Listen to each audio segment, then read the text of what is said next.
It's no longer news that Saudi Arabia has begun constructing the $1 trillion project, the Line. For those just hearing this for the first time, the Line is part of Saudi Arabia's Neom project. Upon completion, it will create a new model for urban development, utilizing the latest technology, such as artificial intelligence. That sounds like great news, right? How about we take a second glance at the project? Not all massive mega projects end up being great, right? A typical example is the World in Dubai, and some other mega projects around the world. So, are there any chances that Saudi Arabia is making an expensive mistake in building the Line? Let's find out. Before we get into the details, kindly give the video a like and subscribe to the channel for more premium content. Now, let's delve in. On the 10th of January 2021, the Crown Prince of Saudi Arabia, who doubles as the Prime Minister, announced to his citizens that the massive project they've all been waiting for would commence construction, and that the mega project would revolutionize sustainability and how cities are built. While many think it was one of the promotional taunts, work actually began on the site in the last quarter of 2022. Of course, the news was too good to be true, but satellite images by the Australian company SOAR, Chongguang Satellite Technology Corporation, and drone images by OT Sky in conjunction with Neom confirmed that digging for the foundation for the proposed project has started with plans made for other Neom's project. Let's not forget that the Line, alongside mega projects like Trojena and Oxagon, amongst others, are key components of the Saudi government's Vision 2030 plan, which aims to diversify the country's economy and reduce its dependence on oil just like Dubai. Upon completion, the Line and other multi-billion-dollar projects will create a new model for regional urban development. They will most definitely attract international investment and talents around the world, making Saudi Arabia one of the best locations for vacation and job opportunities. Before we get all worked up, it's important to emphasize the unique part of the Line. As a nation committed to fighting environmental pollution, Saudi Arabia has promised to make all its Neom projects green projects. Basically, this means that the Line will be a car-free project, completely powered by renewable energy. Similarly, each building and neighborhood will feature gardens for a healthier ecosystem. For safety, all clinics, essential daily services, leisure centers, and schools will be accessible within a 5-minute walk. The Line boasts a lot more, and with an estimated budget of $1 trillion, it looks like a fair deal since it will contribute massively to the country's GDP. But on second thought, what if the Line doesn't live up to expectations? Is Saudi Arabia making a huge mistake? Prior to the commencement of the project, the Line was met with mixed reactions from the public. While some hail and welcome the project, some raised concern over the project, and most especially, the massive sum of money involved. The first outcry has to be from the environmentalists. Their problem is that the project would create an artificial facility that would displace the indigenous tribe and impact the migration of birds and wildlife. This is where it gets interesting.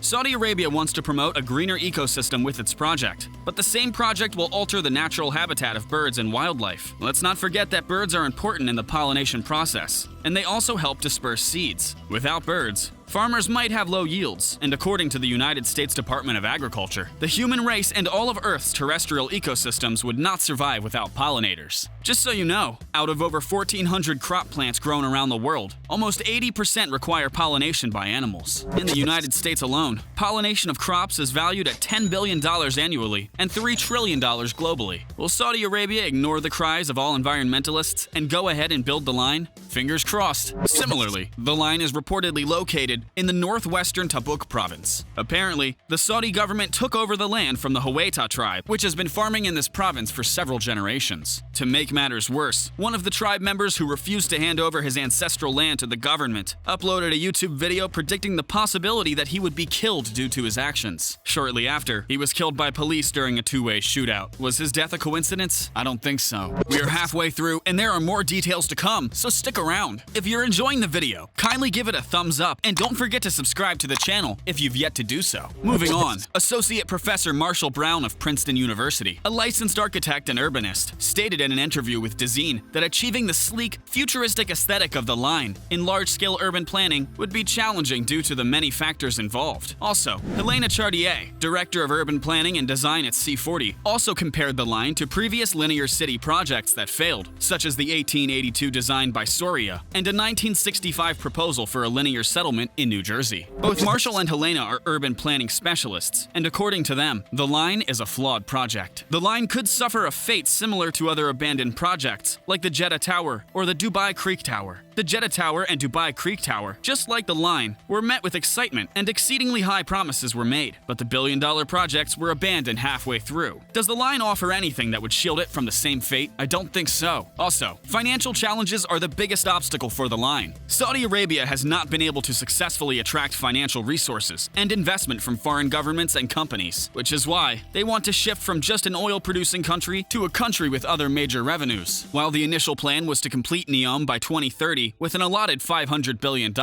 some reports claim that the city may not be completed until 2050, likely increasing costs significantly. For this reason, it's predicted that the entire project, including the line, will cost Saudi Arabia a whopping $1 trillion.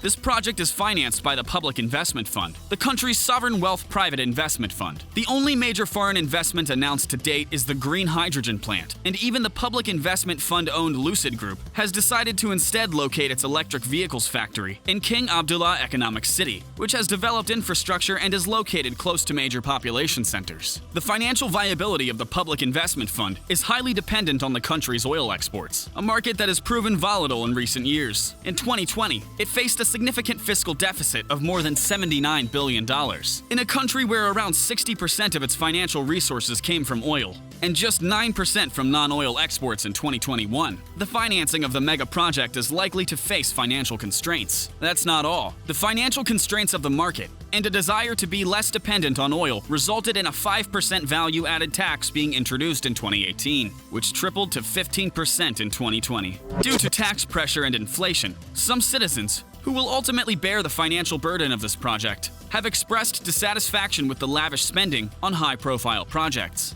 Lastly, religious communities across the country have also expressed dissatisfaction with the Crown Prince's secularization of Saudi society and the efforts to modernize the country with projects such as Neom and Vision 2030. Now, don't forget, Saudi Arabia is an Islamic country, and they hold their clerics in high regard. With the involvement of the religious communities, the future of the line and other Neom projects seems to be at stake. The mega projects could prove a success for the oil-rich country, attracting global investors and capturing the international community's attention with the Prime Minister's ambitious developments. However, to do so, it will have to overcome both internal and external challenges around financial and technical feasibility and define its role in changing Saudi Arabia. The last time pictures and footage of the line were shared on social media, it was at the foundation level. Now, the progress has been rapid, and words from Neom's CEO, Nadmi Al-Nasser, confirm that work on the site is right on track, and more than 20% of the entire Neom project has already been completed. As it seems now, the future of the line is shaky. The social aspect, technical aspect, environmental aspect, and most notably, the financial aspect of the project seems flawed.